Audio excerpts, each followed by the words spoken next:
आप भाग्यशाली हैं कि नहीं मुझे नहीं पता, पर मैं तो भाग्यशाली हूँ क्योंकि मेरा जन्म भारत में हुआ है, जहाँ राम का हुआ, जहाँ कृष्ण का हुआ, वहाँ मेरा जन्म हुआ है। जहाँ दुष्ट लार्ड मैकाले का जन्म हुआ, जहाँ महीधर का जन्म हुआ, जहाँ सत्यनारायण का जन्म हुआ, उस पाप लोक में मेरा जन्म नहीं हुआ, इसलिए मैं भाग्यवान हूं। जहां दुष्टों का जन्म हुआ वहां मेरा जन्म नहीं हुआ, मैं भाग्यवान हूं।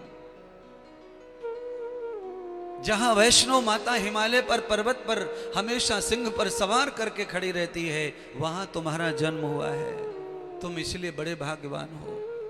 इसलिए भगवान शंकर इस कथा में यह दिखा रहे हैं लीला करके कि जिस गांव में भगवान आ गए हों, उस गांव के हर एक व्यक्ति का सम्मान यात्री को, दर्शनार्थी को करना चाहिए। शंकर भगवान दूसरे लोक से आए, गोकुल में गाय चराने वाले ग्वालों को बंधन करते हुए, प्रणाम करते हुए मार्ग पूछा। अरे ग्वाल वालो, मुझे दर्शन करना है परमात्मा का, श्री हरि का, मेरे राम का, मुझे उनका पता बताओ, उनका घर बताओ। प्यारे बंधुओं, ये बातें बड़ी अड़बड़ी लग रही हैं कि त्रिकालदर्शी तीन लोकों का जाता शिव ग्वाल वालों से क्यों पार्क पूछ रहे हैं। मैं आपको बताना चाहता हूं, अगर आप 10,000 साल पुरानी इतिहास में चले जाएंगे तो वेदों का ज्ञान सबसे ज्यादा अगर किसी को था तो गाय चराने वाले ग्वालों को था। इसीलिए अंग्रेज कहते थे ये भारतीय लोग तो पागल हैं, गडरियों के गीत गाते हैं और उसे कहते हैं वेदों का विज्ञान। हमारे देश में गडरिया गाय चराने वालों को वेदों का सबसे ज्यादा ज्ञान था। जंगल में रहते थे, तप करते थे, वेदों के मंत्र गाते थे। शहर में, गांव में रहने वाला आचार्य पंडित वेद को भूल जाता था, पर गडरिया गीत गाते वेद का याद रखते थे हमेशा। इसीलिए अंग्रेज कहते थे कि ये गडरियों के गीत हैं, ये वेद वेद कुछ नहीं होता। और जिस देश का गडरिया वेद का मंत्र बोलकर गाय चराता हो, और जिस देश का ग्वाला मंत्र बोल करके अपनी गाय को अपने पास बुला लेता हो, उस देश का कितना सम्मान होगा दुनिया में। इसलिए भारत देश विश्व गुरु रह चुका है, और विश्व गुरु बने दोबारा से। मैं तो उसी की कोशिश में हूं, आप भी साथ दीजिए कि ये कोशिश सफल हो। सरकार भी साथ देवे, सरकार भी उस कोशिश में लगी है कि देश का नाम आगे जाए, देश यशस्वी बने, देश के कार्य सिद्ध होवे, लगे हैं।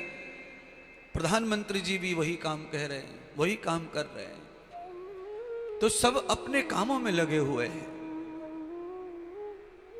तो आप सब लोगों को कितना खुशी है भारत में पैदा होने की मुझे नहीं पता, मुझे तो पर बहुत खुशी है।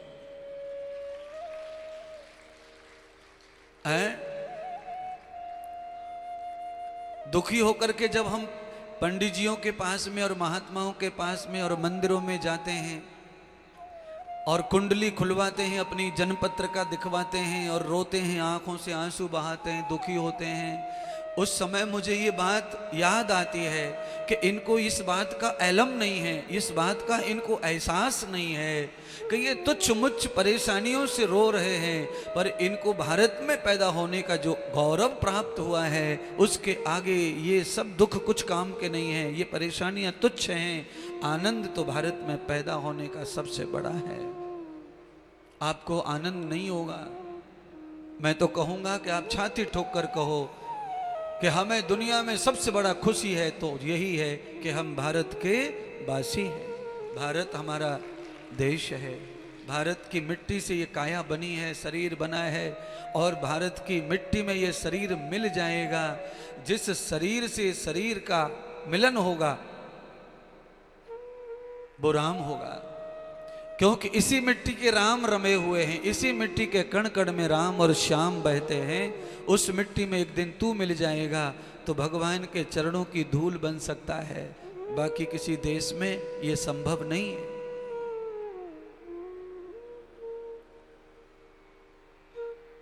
भगवान शिवजी ने बड़ा अच्छा ज्ञान दिया। चाहे कितना भी बड़ा भक्त क्यों ना हो, पर भक्त जब दर्शनार्थ मंदिर आवे या किसी तीर्थ में आवे तो अहंकार छोड़कर घर आए और तीर्थ के सभी नर नारियों को, गाय मिले मार्ग में, चाहे कुत्ता मिले मार्ग में, पेड़ मिले मार्ग में, सबको सिर झुकाकर प्रणाम करते हुए ही तीर्थ का फल प्राप्त करना चाहिए। देखिए, ये जो कथा हो रही है ये पांडाल कोई कथा का नहीं है। इसमें शादी होती है, इसमें मरे का होता है, इसमें 13वां होता है, इसमें 14वां 40वां सब होता है। चाहे कोई हिंदू ले ले इसको, चाहे कोई मुसलमान ले ले, इस जगह के मालिक को तो पैसे से काम है, कुछ भी कर लो। चाहे यहाँ के दारू पी लो, रोटी खा लो, चाहे मछली पका के खा लो, चाहे कथा करवा लो, भाड़ा दे दो। पर आज इन 5 दिनों में इसी पांडाल को आप सब देख रहे हैं। आप बाहर से जब गाड़ी से उतरते, रिक्शे से उतरते हैं, वहीं से प्रणाम हो जाता है, आप वहीं से सिर झुकाकर घुसते हैं पंडाल में। ये प्रभाव है सनातन का। अगर इस पंडाल में विवाह हो रहा होता तो आप रिक्शा से उतरते तो क्या प्रणाम करते पंडाल को? आप अकड़ते, पहले एक यहां छाती से बटन खोलते और फिर हवा भरते छाती में, नकली हनुमान बन के फिर चलते।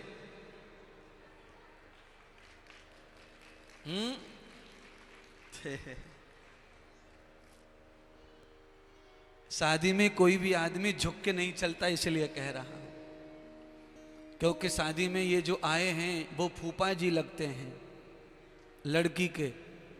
अब लड़की का फूफा झुक के चलेगा तो कैसे बारात में अच्छा लगेगा? और जिसके गले की सांसें नसें फूल रही हैं, टाई इतनी कसके बांध रखी है, ये बड़े जीजा हैं सकरपुर वाले।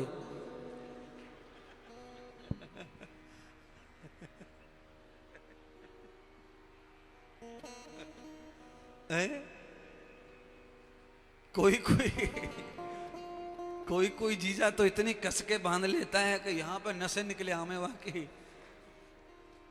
गर्दन भी ठीक से नहीं घूमती है उसकी। अब जीजा होने के नाते थोड़ा गर्दन सीधी करनी पड़ती है उसको। पर ये सब चीज भगवान की ऐसी कृपा है। भागवत जी के पांडाल की ओर आप कहीं भी जाओ, किसी महात्मा की कथा में, अपने आप ही सिर झुक जाता है, माथा झुक जाता है, क्योंकि अंदर देवता बैठे हैं, वो सीधा बुद्धि को तैयार कर देते हैं। कहाँ कैसे? देखो अभी देखो, वो व्यक्ति घुस रहे हैं, दोनों हाथ जोड़ के घुस रहे हैं अंदर, देखो वहां से गेट पे। अभी उतरे रिक्शा से, गेट पे आते ही हाथ जोड़ लिए। ये कैसे जुड़ गए हाथ? ये आदमी तो ऐसा है नहीं कि हाथ जोड़ के घूमता हो गांव में, पर यहां क्यों जुड़ जाते हैं? क्योंकि ये प्रभाव है धर्म का प्रभाव, सनातन का प्रभाव है। ये तुम्हारे अंदर, तुम्हारे रगों में घूम रही है राम की और कृष्ण की छवि। बस उस छवि को बचाए रखने के लिए मेरी जरूरत है, इस कथा की जरूरत है, थोड़ा थोड़ा खर्चा करने की जरूरत है, समय पर ऐसे आयोजनों की जरूरत है। गाड़ी जैसे रिपेयर करते हैं, सर्विस करते हैं, वैसे सर्विस की जरूरत है तुमको। तुम्हारे तो अंग अंग में सनातन है। सनातन वो बीच बीच में समाप्त हो जाता है, भंग हो जाता है, उसके लिए सत्संग चाहिए समय पर।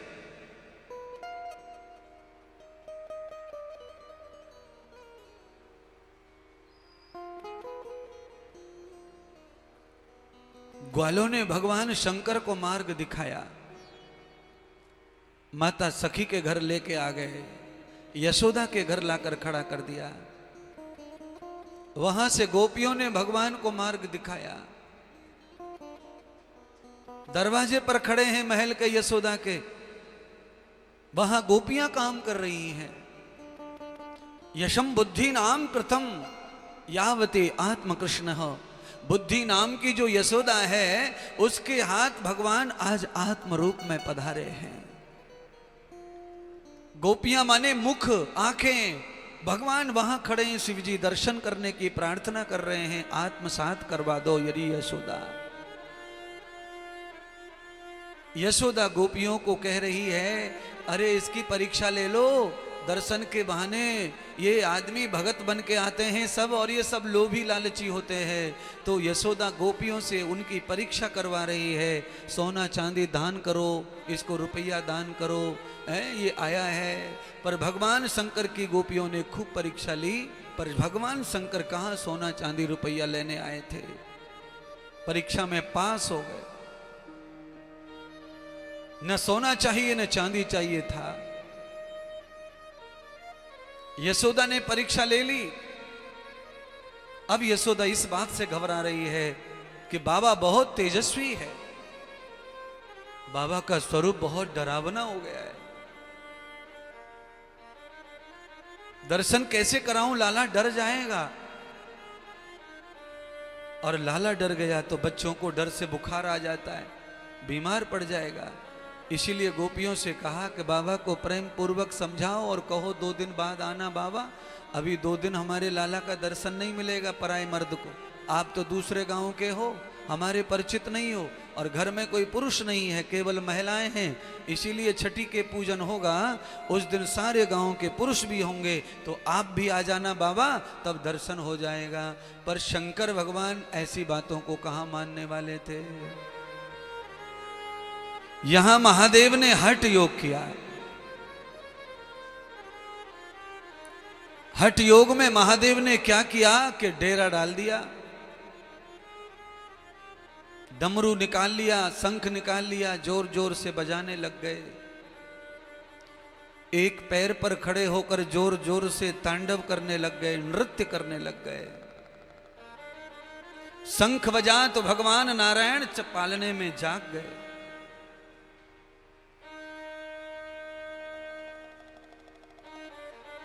रोने लगे भगवान। यशोदा मैया को पता चला कि कन्हैया रो रहा है। अब तो चारों तरफ यशोदा भागे, पर कन्हैया रोना चुप नहीं करे। तो शंकर बाबा के पैर पड़े, हाथ जोड़े, बाबा छोरा डर रहा है, आवाज बंद करो, डमरू बंद करो, शंख बंद करो।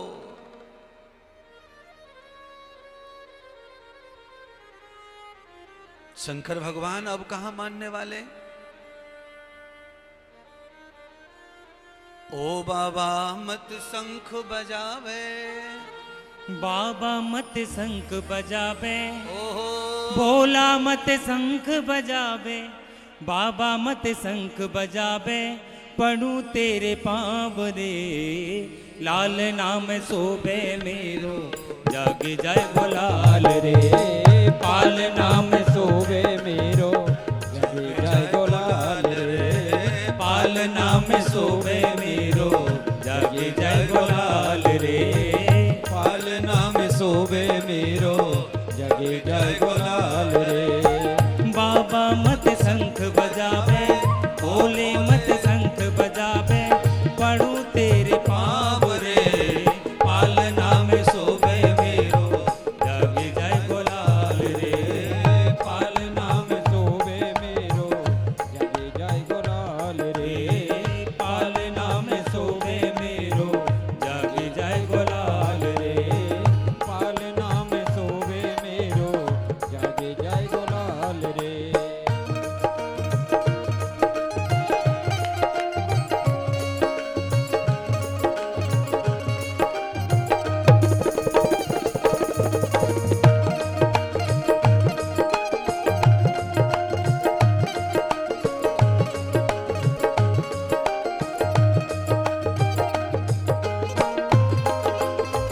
बम भोले।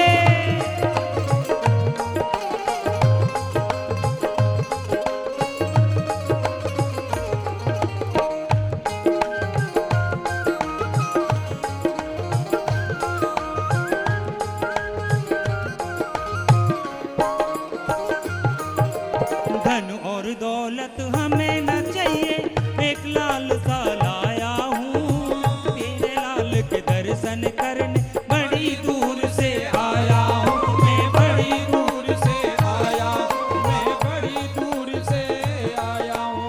धन और दौलत हमें न चाहिए, एक लाल सा लाया हूँ, तेरे लाल के दर्शन करने बड़ी दूर से आया हूँ, मैं बड़ी दूर से आया हूँ, मैं बड़ी मांगे सन्यासी, मैं हूँ पर्वत कैलासी। भिक्षा मांगे सन्यासी, मैं हूँ पर्वत कैलासी। ये गोकुल गाँव रे, पाल नाम सोबे मेरो, जागे जाए गोलाल रे। पाल नाम सोबे मेरो, जागे जाए गोलाल रे। पाल नाम सोबे मेरो, जागे जाए गोलाल रे। पाल नाम सोबे मेरो, जागे जाए गोलाल रे। भोले मत शंख बजावे, शंभु मत शंख बजावे। भोले मत शंख बजावे, पढ़ूं तेरे पाँव रे। पाल नाम सोबे मेरो, जागे जाए गोलाल रे। पाल नाम सोबे मेरो, जागे जाए गोलाल रे। पाल नाम सोबे मेरो, जागे जाए गोलाल रे।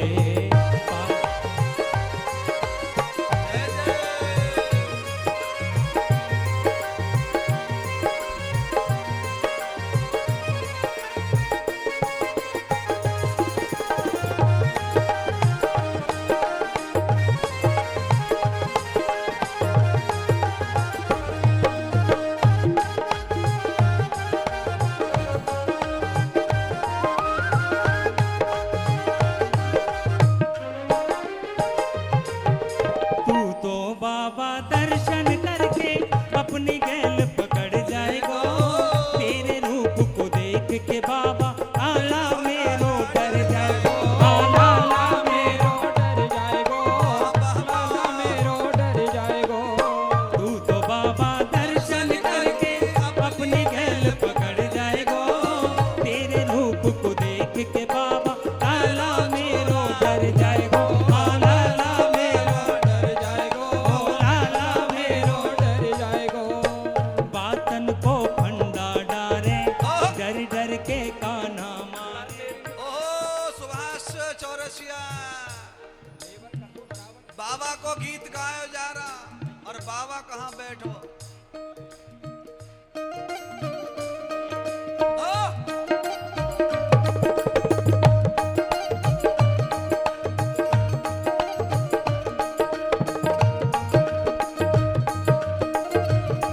हे हरि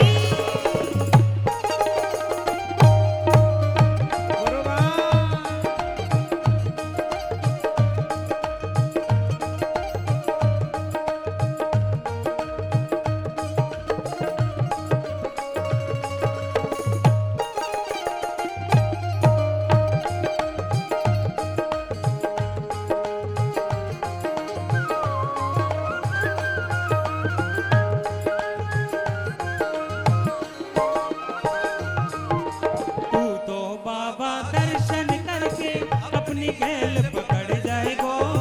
तेरे रूप को देख के बाबा आला मेरो डर जाएगो। लाला मेरो डर जाएगो, लाला मेरो डर जाएगो। बातन को फंदा डारे, डर डर के काना मारे। बातन को फंदा डारे, डर डर के काना मारे। ये कारे नाग रे, पाल नाम झूले मेरो, जागे जाए गोलाल रे। पाल नाम सोबे मेरो, जागे जाए गोलाल रे। बाबा मत शंख बजावे, भोले मत शंख बजावे। बाबा मत शंख बजावे, भोले मत शंख बजावे। पढ़ूं तेरे पाँव रे। पाल नाम सोबे मेरो, जागे जाए गोलाल रे। पाल नाम सोबे मेरो, जागे जाए गोलाल रे। पाल नाम सोबे मेरो, जागे जाए गोलाल रे। पाल नाम सोवे मेरो, जागे जाए गोलाल रे। नमः पार्वती पते हर हर महादेव। बोलिए भक्त वत्सल भगवान भगवान की जय हो।